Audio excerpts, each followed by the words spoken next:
There's this adage of that I stumbled across many, many years ago, and that is there is this difference between hearing and listening. And hearing is what anybody can do, but listening takes a little bit more patience.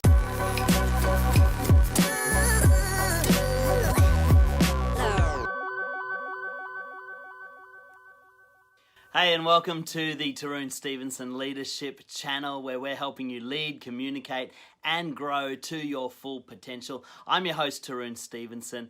Whatever portal you are tuning in on, whether it's YouTube, Facebook, your favorite podcast, or Instagram, make sure you subscribe and follow so you don't miss any of our episodes. Let's get into it. And I am with my great friend, Troy Hamilton. He is a manager with the ANZ Bank, and I've brought him on today especially to talk about the art of listening. In my opinion, Troy is one of the most brilliant listeners in conversation, and I'd love him to teach you today some of the techniques that he has applied throughout his career as a manager with one of Australia's largest banking corporations. The technique of listening and why it's so important for leaders. Welcome, Troy. Thanks, Tarun. Good to be with you. It is. It's great to catch up face to face. It's been a while, hasn't it? It has indeed, mate. It has indeed. Silver lining for what's going on in the world is we're still able to connect. So I appreciate you giving me some time. Yeah, absolutely. Great to connect with you. All right. So a number of years ago, I think it was probably about 6 years ago now, you flew up from Melbourne to my home in Brisbane to spend a weekend with me for my birthday. And that weekend was a turning point for me. I've made reference to that weekend many times in my public workshops and my seminars because it was a light bulb moment for me in the importance of listening. I don't know if you remember the weekend at all, but basically you came up on a Friday and you stayed with me till Sunday. And I remember dropping you off at the airport. And we always have a thoroughly great time when we hang out together. But I remember dropping you off at the airport. We said goodbye and you closed the door. And I had this moment where I asked myself, did I ever stop talking this weekend and actually ask Troy what was going on in his life? It felt like I had been talking nonstop all weekend. Do you recall that weekend? Of course I did. I think it was a very milestone birthday, if my memory serves me correctly. I don't want to draw a reference to your age, but it was an important birthday. And, I wouldn't have missed it for the world, mate. So the fact that I had you talking nonstop pretty much for the whole weekend was just wonderful for me and absolutely unforgettable.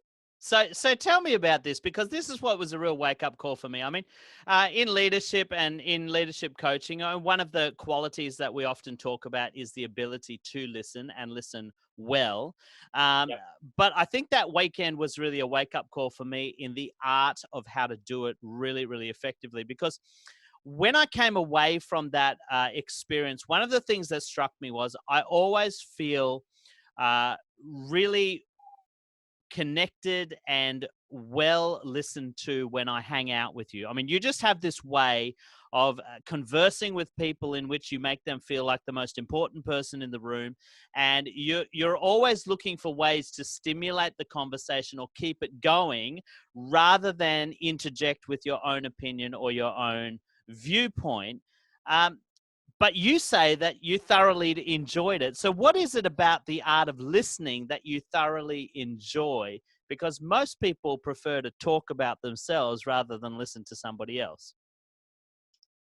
Oh, look, I think it's pretty simple. I think I love to learn. Right throughout my professional career, at least, I've made it a point of just trying to be a sponge, really, and learn from as many people and as many different walks of life as possible. And I think at very least, I find you an incredibly interesting person. And it's very easy to try and tap into that perspective. And the way that we do that is by thoughtful questioning. Yep. And by active listening. And there's this adage of that I stumbled across many years ago, and that is Mm. there is this difference between hearing and listening. And hearing is what anybody can do, but listening takes a little bit more patience and a Yeah. little bit more thoughtful sort of probing Yeah. into the person and into the topic of conversation. And I think that's for me where that distinction is. It's about being active in the conversation, Yeah. and by doing so, really intently listening to what the person's saying, Yeah. but more importantly, what the person is not saying. Okay, okay. So I want to go there, but Yes, let's go there. before we do, I just want to highlight a couple of things because you've dropped a lot of gold there, and I don't want to gloss over it. And I think the first key that we probably need to identify is that you enter conversations with the intent that you can learn something from someone else. Would you Yeah, say that that's true? I mean, I think it starts to be able to listen well. You have to have the attitude that this person has something worth listening to. And the danger for many people, and I'll put myself in this category, is sometimes we can be so absorbed or consumed by our own hubris or what we have to say that we fail to recognize how much we can learn from somebody else. Is that a fair statement? 100%, spot on. And then you talked about active listening. Now that's a phrase that's thrown around quite a bit. What is active listening? How do we do active listening? How do we do active listening? I think it's about seeking to understand, before being understood. And again, throwing out a couple of sort of ancient adages here, but that's really that's been I suppose a philosophy that's really resonated with me for a very long time. And I guess I'm not satisfied with moving on, um, Okay, until I've really understood that perspective, or that right. place of thinking that somebody has. Yeah, So I'm not afraid to take the conversation to a sort of vulnerable level and really get to know yeah, the sort of inner thinkings of the person, yeah, and why people have done that, and what motivates people, and what their kind of core sort of values and drivers are that sort of lead them to having that particular thinking position that they might do, or what has led them into choosing to make certain decisions in their life. Or I suppose it really, at the end of the day, without kind of over philosophizing it or over engineering it, it really just comes yeah. down to having sort of basic interest in what makes people do what they do, and what makes people Okay. think what they think. And I find it completely fascinating. So, and So like I there's said, sorry, go no, go ahead. on, go please. I was jumping in. Go for I it. know, I was just going to pump your tires up again. So, at the end of the day, you've got some fascinating stories, and a very interesting upbringing, one that that I'd like to connect into. And Sure. the most effective way of being able to do that is by asking questions, Yeah. listening, and taking the story deeper and deeper and deeper. And you Okay. know, look, it takes a certain vulnerability as well, Okay. to be able to do that on the other person's side, Sure. because I'm very comfortable in being vulnerable myself, and Yeah. taking the conversation to a deeper than sort of superficial level. And I hope to create that sort of Sure. environment through conversation and through listening that allows the person whom I'm conversing with to go deeper with me. And Right. through that sort of richness of connecting on vulnerability, I feel as though the relationship can kind of deepen. So it's not just about listening. It's Mm. about the intent of where we want to take that conversation to. And I'm a big believer in sort of being vulnerable, and being okay Yeah. with your vulnerability, and through that being able to develop sort of enriching relationships.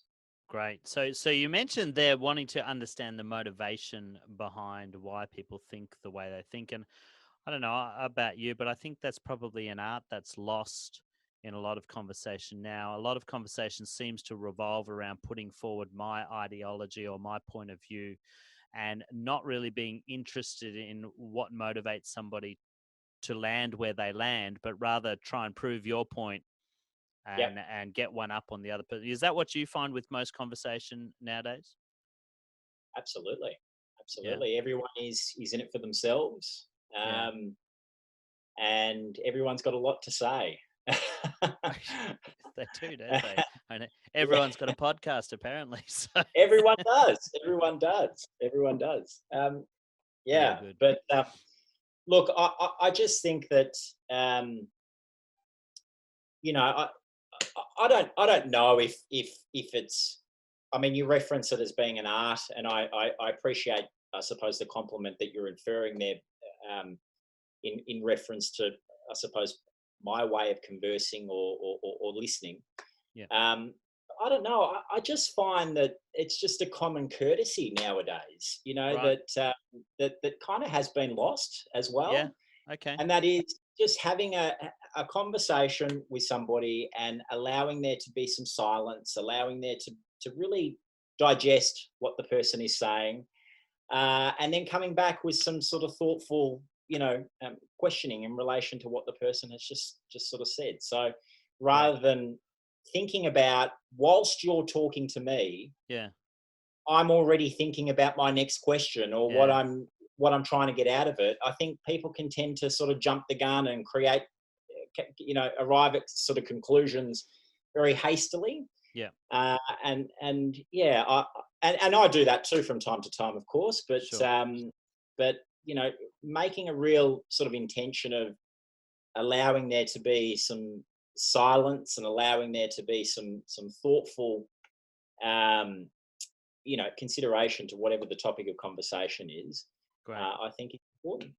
Great. I love that. And so that curiosity leads you to want to understand more and take conversation deeper, but it requires you to go through a process of questioning. I don't know if you experience this because I think you're such a masterful communicator when you just have general conversation with people. And I'm not saying that to pump your tires up. I genuinely find it quite extraordinary with your ability to be able to converse with people of any kind of education strata, whatever it might be. You just have that ability. And one of the things I find is that sometimes you try to engage somebody in a conversation, and you genuinely ask questions of them to try and draw a deeper understanding out. But then you get the person that just gives you monosyllabic answers. There's yes, no, and you can't get them talking. Do you find that you have that problem, or is that just not an issue for you? Oh, absolutely, absolutely. Look, it So takes two hands to clap, doesn't it? yeah, If somebody's not really prepared to open up or not feeling comfortable to open up, um, you need to respect that.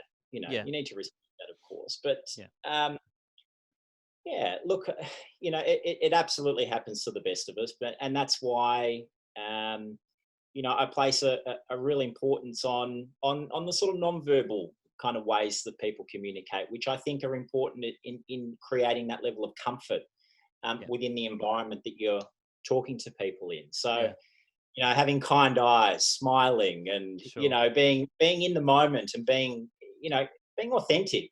Yeah, Um, you know, I think when people do sort of shut down, and not really want to sort of um, you know, provide you with any kind of real substance, that there's a yeah, reason for that, and we need to sure. respect that.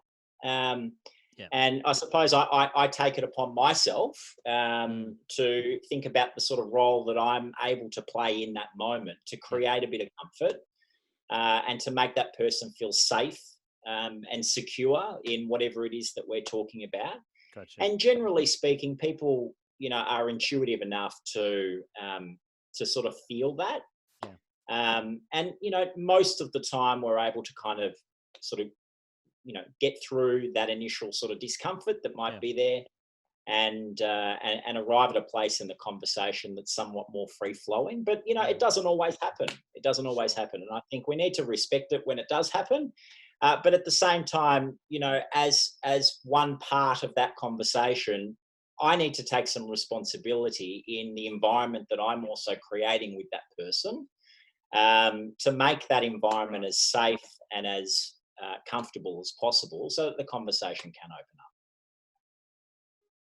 Okay, so tell me more about that. I think we're sort of heading towards that, what you alluded to earlier of the non-verbal observations of what people are not saying. Tell me about the process of how do you make somebody feel comfortable, and what are the signs that you're looking for when you're trying to engage somebody at that more vulnerable level and they're perhaps resistant. So what are some of the things you're noticing? Look, I think there's a lot to be said about eye contact, about creating a space with the person, and it's obviously with the restrictions that we have, we need to be kind of a distance away from one another. But under more sort of normal times, there's an argument to be said of sort of getting yourself into someone's personal space, not right Okay. up close and personal, of Yeah. course, but enough where it creates that sort of intimate um, sort of environment that Yeah. that sort of signals to the person, hey, I'm here, Yeah. I'm with you, you've got my attention, Right. and we're kind of in this sort of conversation, in this sort of Yeah. moment together, right? And another things like sort of leaning into that sort of that space. It's Yeah. all that sort of non-verbal kind of cueing. Keeping eye contact. Smiling where it's appropriate. Basically, just showing that person that I'm with you here. Yeah. I'm a safe person to sort of talk to and to confide in. Yeah. And we're kind of in this sort of moment together, rather than kind of being distracted, and sort of alluding to a point that I made earlier. When people are talking to one another, too often we are distracted by what's going on over in the Yeah. corner of the room, or where Yeah. our mind isn't in the conversation. We're Yeah. always thinking One of about the kind of next these. question. Yeah, absolutely. Well, Call. I turned mine off, sir. So There you go. there There you you go. go. Yeah, but I mean, how I think how influential have smartphones become in degrading the level of attentiveness in conversation? I mean, even Oh, when you're absolutely. with somebody that you care about, so often we're distracted by the ding or the beep of our phone and or scrolling through the news feed while somebody's trying to talk to us. It's Absolutely, absolutely. We're well into the technology revolution, aren't we? Where aren't we? it just Yeah, completely dominates, yeah, our way of life. And I mean, like yourself, I'm a father to a couple of children, and look, it's a real. We're kind of digressing here, but just on the topic of technology, it's a real yeah. challenge, isn't it? Finding that balance between trying to get that personal connection going Yes. versus battling the sort of technology kind of needs that people have. So Yeah, yeah, absolutely yeah, right. look, perhaps a podcast for another day. Very good. So um, I want to go a little bit more towards what you were saying about observing what people are not saying. You've talked a lot about making eye contact and what you can do to make somebody feel comfortable, but tell me more about um, what you're looking at and what you're looking for when when you're trying to get a bead on somebody, or maybe you're just listening and you're watching.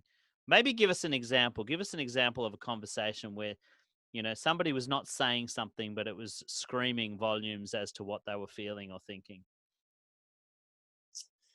Oh goodness me! Well, look, for a day job, I manage a team of bankers. Yeah, Um, we won't mention the bank, I think I but already have, but yeah. Oh, have you? Oh, okay. All right. Well, I won't mention it then. Cue the bank haters in the comments now. yeah, yeah, Um, um, so look, I have a team of 14 odd lenders, yeah, and part of my job is to obviously manage their performance and keep them accountable to various things that we need to do, yeah, both from a banking point of view, from a regulatory point of view, but also from a customer point of view. So many times, I was sort of reflecting on this the other day, um, and I think it might have even been a previous uh, interview that you were running with another one of your guests okay, in relation to having difficult conversations. And I, oh I yeah, was sort of reflecting on that the other day and thinking, mm, the the ratio of difficult conversations that I've had when I think about my team, they've Yeah. mostly been with my senior people, Right. with the people that know the system, that Yeah. know their role, that are very capable, Yeah. that have the knowledge, that have the skill, and yet for one reason or another, are just not executing in the way that that I need them to. Sure. So my mind goes back to sort of last week, where I was sort of holding my 6 monthly performance management review conversations with all of my team, and again, a very difficult conversation needed to be had in relation to one of my most senior people, and their performance over the last 6 months, and it was well below standard and well below what that person was capable of. And obviously, there's a process that you go through. There's regular discussions that are being had right throughout that sort of review cycle, so that there's no surprises at the end of that kind of review period as to where the outcome is sort of sitting. And right throughout those sort of review conversations, there was just a lot of excuses, frankly, as to kind of why that person wasn't performing. Sure. And so anyway, so we got to sort of last week and sort of reflecting on that overall sort of 6 monthly period, and out came a different reaction to, even though it shouldn't have been a surprise. There was a lot of sort of built up kind of emotion that this person was feeling at the time, where basically the outcome wasn't at all reflective of this person's capability. And sort of when discussing the consequences of kind of what happens from this point on, the person just shut down on me, basically. So, and I've got a relationship with this person. I know this person. I work every day very closely with this particular person. And then, suddenly we're in shutdown mode. So I think, again, it's about kind of respecting the context of what's going on in that moment. Sure. So how did I overcome that, and how did I kind of get that connection that I was looking for? I think in this particular example, I gave the individual some space, because that's what was appropriate at that time. Okay. And then scheduled a follow-up conversation later on down the track, where it gave me an opportunity to give that particular individual, with the benefit of sort of time and processing kind of what had happened, the opportunity to respond and to basically outline a plan, and talk to me with how that person was feeling.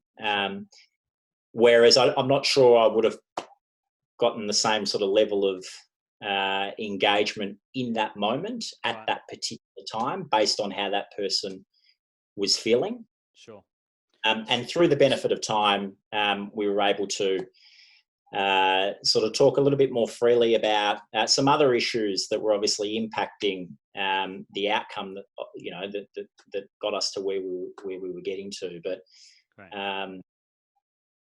yeah. Okay. So were you happy with the outcome after you rescheduled and had the conversation down the line? Yeah, absolutely. Look, I mean, the proof will be in the pudding over the next sort of few months. Sure. But since then, there's been a lot more, I suppose, engagement. And positive kind of application toward the work output that I was looking for. This is kind of sounding like a bit of a job interview almost, isn't it? But look, I suppose on the topic of I suppose dealing with somebody who in that moment wasn't prepared to give me anything. For me, it was about, really respecting and understanding the context of that situation. And, I was providing a pretty uncomfortable message to this particular person. Sure.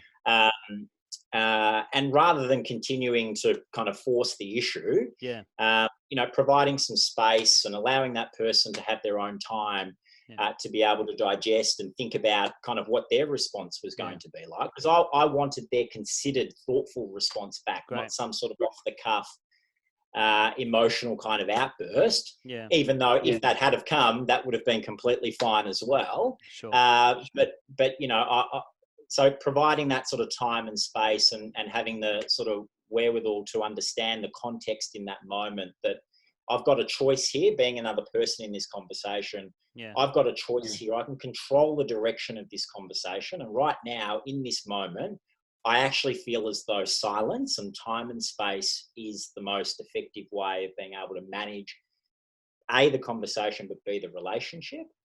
And then when we were able to reconvene at a later point in time, we were able to talk without so much emotion, and able to talk a little bit more sort of calculated and considered about kind of next steps and all the rest of it. So really, you're describing part of listening is really being able to listen to body language, listen to nonverbal cues, and have enough wherewithal to say now's not the time to try and extract something from them.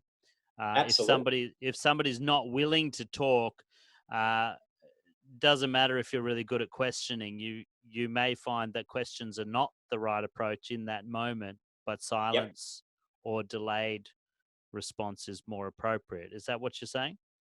Yeah, absolutely. Absolutely. I mean, and I'm sure you've seen it as well, Tarun, where you see Yeah. people arguing or people demanding, no, we need Yeah. answers right now. And you know, it's this kind of, you know, real escalation in sort of what that conversation looks like, where Yeah. sometimes all that it really all that it really takes is, you know, just a few minutes to kind of, you know, settle things down a little bit Great. um, and reconvene, and then and pick up the conversation Great. in a more sort of balanced, objective, Yeah. sort of thoughtful approach.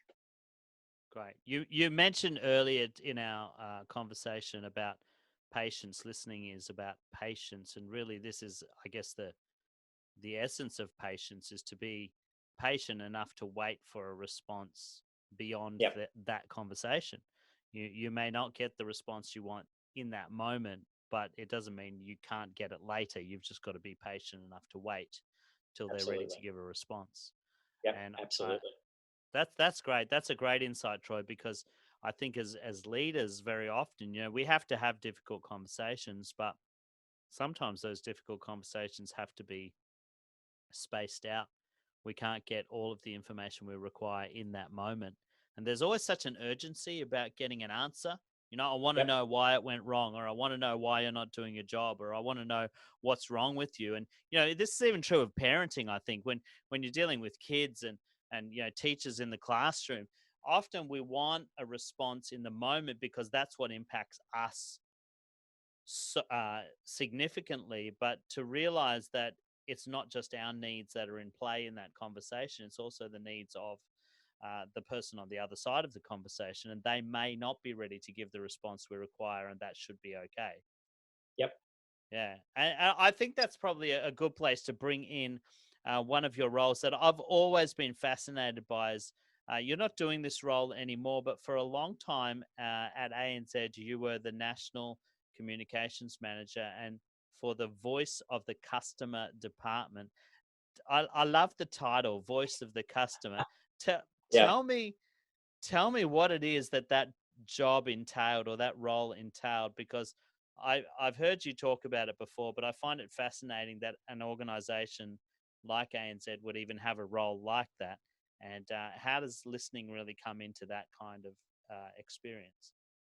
Well, I mean, again, it comes down to, if you really want to know what people are thinking and what they're feeling, Yeah. ask, right? And that's at its absolute core of what it was that we still do, by the way. But Okay. a number of years ago, I think it might have been 6 or 7 years ago now. Yeah. Yeah, the bank at that time was undergoing a huge amount of transformation in their business, Yeah. and in one particular aspect of their business, a very important strategic pillar of the banking business is obviously the home loans business at that Yeah. particular time. And yeah, a decision was made that how can we as a bank be purely customer centric when there is no active mechanism in place that captures that voice of the customer in real time throughout different sort of interactions that customers would have with the bank.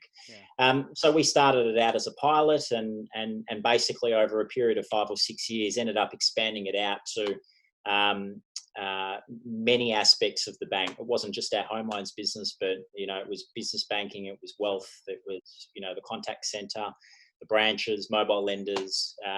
It was quite prolific, and it was seen as the central repository, if you will, of customer attitudes and customer opinions of the service experience that they were receiving across many different arms of the bank in real time. So big business, or at least back then anyway. It's different now, but at least back then we're very much reliant on traditional complaints data.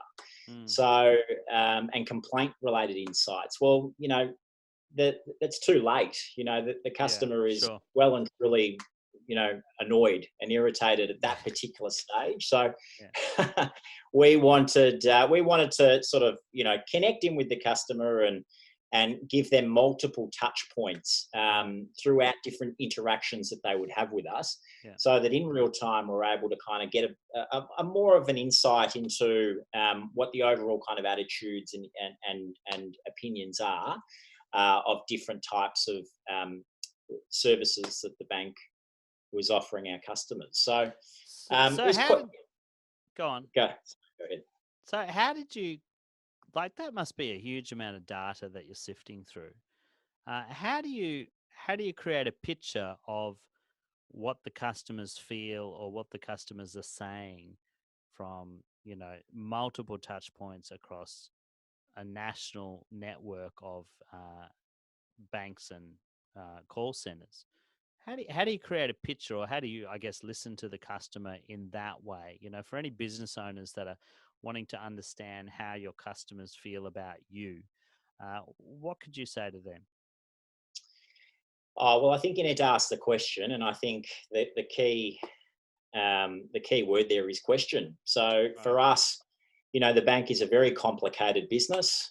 There's many different moving parts to the bank, and there's many different types of services that customers engage the bank for.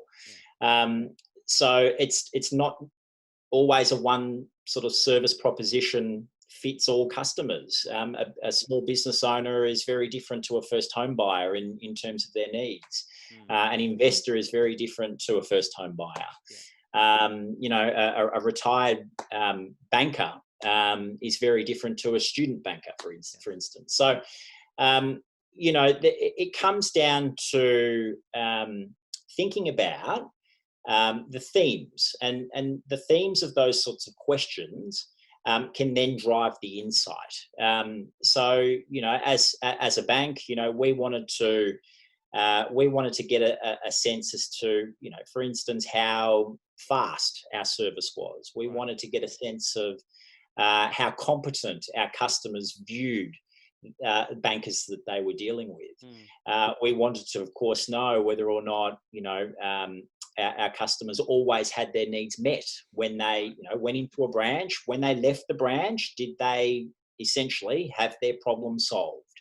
Or does it take multiple attempts in order for us to solve that problem? So I think the first point is ask the question, but then within the question, come up with some sort of themes that kind of give you a sense as to, well, what is it that you really want to know about how your customers are thinking and perceiving your brand, and ask questions that you actually don't have the answer to, because there's certainly from a banking point of view, you actually don't want to ask your own customer a question that your customer should expect you to know the answer to.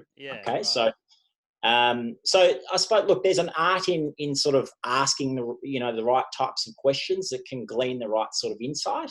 Yeah. And then from there, what we're able to do is essentially categorize all of that feedback, and then again put them into different kinds of sort of key themes. So you might have a key insight across the entire bank that might talk to communication, for example, and how, most of our customers, regardless of the segment that we might be dealing with, just simply don't feel as though we're keeping our customers updated enough when there's when they apply for a home loan, for example. Right. Whereas another segment might be, well, hang on, 30% of our customers feel as though we need to be training our frontline staff in a more effective way, at having a conversation, at listening, at knowing product, at knowing their system, etc., etc. So, by the end of our sort of rollout, if you will, of essentially what is a wide scale surveying program, we were sending 2-3 million surveys out every day across the bank. Wow. And collecting 30-40 odd thousand responses on the back of that every day. So it was a huge team of analysts that I ended up having at the sort of latter part of my time in that role. And essentially their role was to look through all of that data, categorize it with the help of some sort of some software to help us do that, of course. But then it was my job to then create a story with those insights and represent the customer across all of our sort of decision makers who could actually, influence and do something about remediation, creating change, creating essentially a better service proposition for the customer. So, it was a really, really interesting role. And it really just goes to show, and it's still in place, and it's still as large as what it was a number of years ago. And that emphasis around really listening to and obtaining that kind of customer feedback is really rich, and it's really important. And I can absolutely firsthand say that it is used as a central point of sort of business decision making across the bank before they introduce products, new processes, all of that kind of thing. Because of the scale of what we do, and volume speaks volumes. So when we've got tens of thousands of customers saying the same thing, well, then we absolutely have to respond to that. So I can imagine that there would have been some responses that you would have had to communicate back to the stakeholders that were perhaps not popular or not what they wanted to hear. How do you keep in check, speaking to leaders and business owners now, where sometimes we're driven by company agendas, or we're driven by organizational priorities, and the feedback or the responses from people who we're saying that we're interested in hearing from perhaps cuts across what our real intentions are. How do you balance that? Because ANZ's paying your bills, but you have to be the devil's advocate and really say some hard truths about what the customer's saying. How do we as leaders learn to digest what people are saying? And I guess this is the listening for our own self-improvement, even if it's personal or corporate. How do we digest the difficult to hear responses that we weren't expecting? How do we digest the difficult to hear responses? Well, look, I think different people are wired differently, in the sense that some people want to see data, and they're more responsive to what a number says and what a graph shows and what a pie chart says and all of that kind of thing. We've been obsessed with the flattening of the curve lately, haven't we?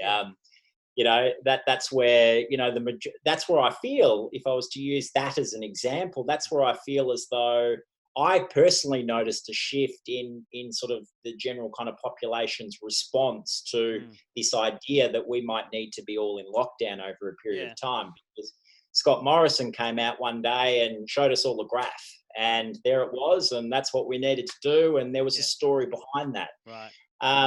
So I think, you know, whereas other people, it's a story. Don't talk to me about data. Make me feel something. You know, make me feel compelled. Yeah. So I think, you know, personally, I'm a very visual person. So you know, if you've got something, you know, colourful and shiny Yeah. and whatever to show me on a computer screen or whatever, then I'm probably going to be looking at that and being a lot more sort of engaged in whatever that message is that Yeah. you're trying to tell me. Whereas, you know, a lot of colleagues that I have are very, you know, are very data centric. They don't necessarily need to see something, but they need numbers to be able to kind of Gotcha. uh, understand the urgency or understand the importance of whatever it is that we're trying to do. Right. So as a presenter of that data, you know, I would always try and cater my message to, you know, the different types of people that are likely Sure. to be receiving that message. So Sure. of course I would have something shiny and colorful, but I would overlay that with an emotive story, for instance, from one of our customers who might have been really, you know, massively inconvenienced or, you know, in some sort of, you know, hardship as a result of our shortcomings. But then I would give some data that would sort of contextualize what that story actually Right. means on a sort of wider scale. So Right. I think, and again, I think, you know, there's a bit of a sort of theme here. You know, I've got a responsibility in Mm. this conversation that I'm having with you Mm. to create the environment that is conducive to us having a meaningful, productive conversation. Right. And whatever the context of that is, if the nature of me being in front of you is to talk to you about what our customers like and dislike, Yeah. then the responsibility is on me to present that story in a way Right. that that can be as best received as possible. Great. I cannot control you and what you're thinking and how you're feeling, but I can Yeah. certainly control my part of the conversation. So, Great. you know, that's what I would be saying is just to be thoughtful about what that message is, and understand that different people have different you know, motivations, and they're wired a little bit differently, and people are engaged by different things. So, Yeah. you know, it's not a one size fits all, and spend some time before you're delivering that kind of message in putting some thought into who your audience is, and does my message sort of touch on those different kind of elements that are likely to engage and Great. bring out the story and the message that I'm looking for. Great. And so, as a listener, I mean, flip that for a moment. You're talking about being the deliverer of perhaps the message that people don't want to hear. What about if somebody's talking to you about something you don't want to hear? I mean, you and I have been friends for nearly 15 years, I think, and we've had some hard conversations occasionally. We've had some conversations about things that perhaps we disagreed on. What's the process do you find for being able to listen when somebody is telling you something that makes you feel uncomfortable, but still remain a good listener? Because Yeah. I wonder if some of the problem with the lack of communication today is people don't want to hear an opposing view. People don't want to hear anything that's different to what they think. And so they shut down or they start talking over the top of somebody else because they don't want to hear what that other person has to say. How can you still maintain good listening practices when somebody is saying something that makes you feel really uncomfortable? Look, I think it comes down to ego, Yeah. Tarun, and we've Okay. all, yeah, we've all got it. And you know, sometimes it can elevate us in and get us closer into being, you know, the best version of ourselves. But you know, in my experience, and you know, I'm about to turn 38. Yeah.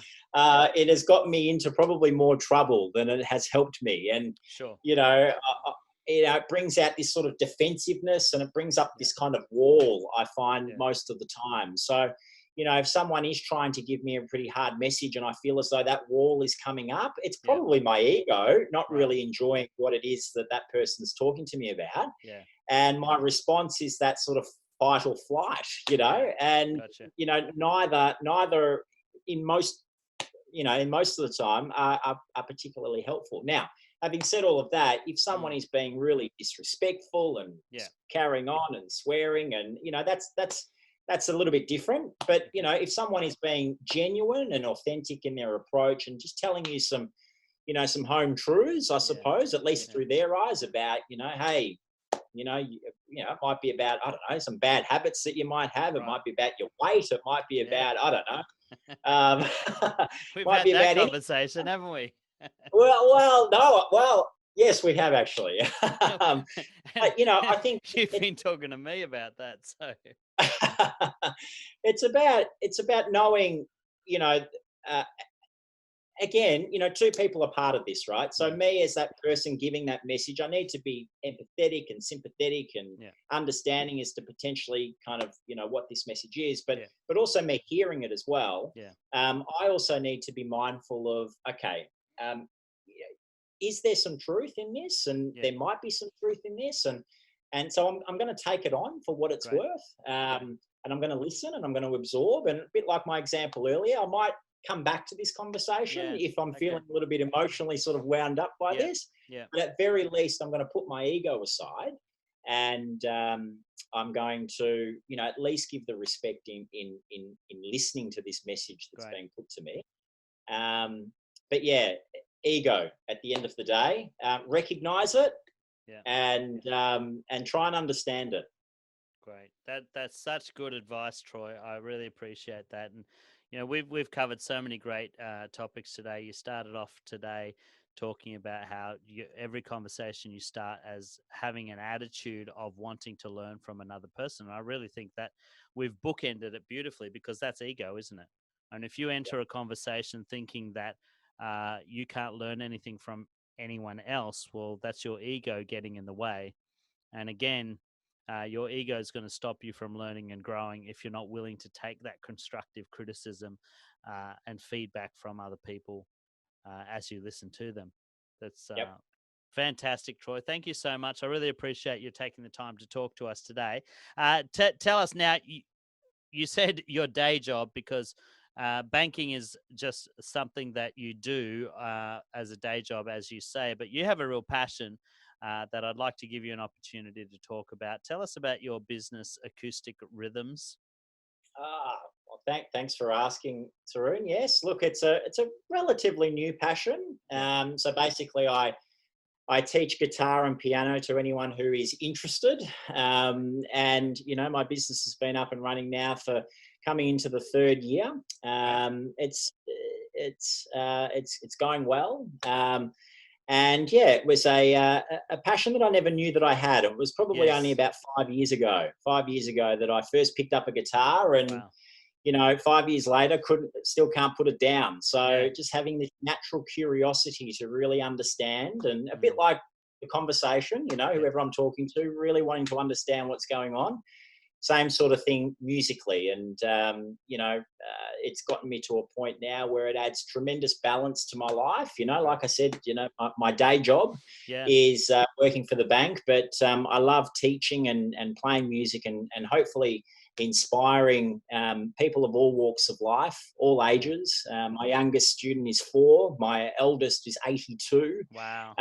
So an 82-year-old grandmother. Yep. So she Great. said to me, "What? Why are we doing this? Why do you want to learn guitar?" Yeah. And she said, "Well, for 82 years, I've been serving other people. It's Yeah. time for me to look after myself, and I've Isn't always that wanted to do it." wonderful? So I just love being a part of people's journey, people's learning journey, and Great. helping them, explore that particular interest of theirs, and Yeah. hopefully I can play a very small part in unlocking that interest at a more deeper level. And if they can go on and you know um, pursue music a lot more formally than what Yeah. I teach, then that's pretty cool to me. So That's awesome. yeah, that's Great. that's that's what my passion is outside of having conversations like these. I love it. And so, if people are in Melbourne, Victoria, Australia, and they'd like music lessons, where do they find you online? Is it Acoustic Rhythms or? Acoustic Rhythms is my Facebook page. I've Yeah, also got a web page. great. You just jump onto Google and type Acoustic Rhythms. Yeah, It'll pop up. wonderful, wonderful. And if people just want to reach out and get to know you better, where can they find you online, Troy? So probably LinkedIn Yeah, is probably the best place to connect with me. So Troy Hamilton, find me on LinkedIn. great. I think I'm the only Troy Hamilton that works for ANZ, so it shouldn't be Okay. too difficult. behind me.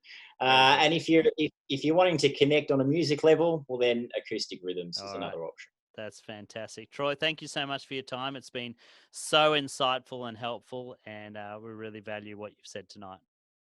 Cheers, mate. Thanks, Tarun. Thanks so much for tuning in. I hope you got a ton of value out of that. Don't forget to like, comment, and share with somebody who you think will benefit. And make sure you check the description for the free resources that I want to send your way to help you in your growth journey. Until next time, I'm Tarun Stevenson, helping you lead, communicate, and grow to your full potential.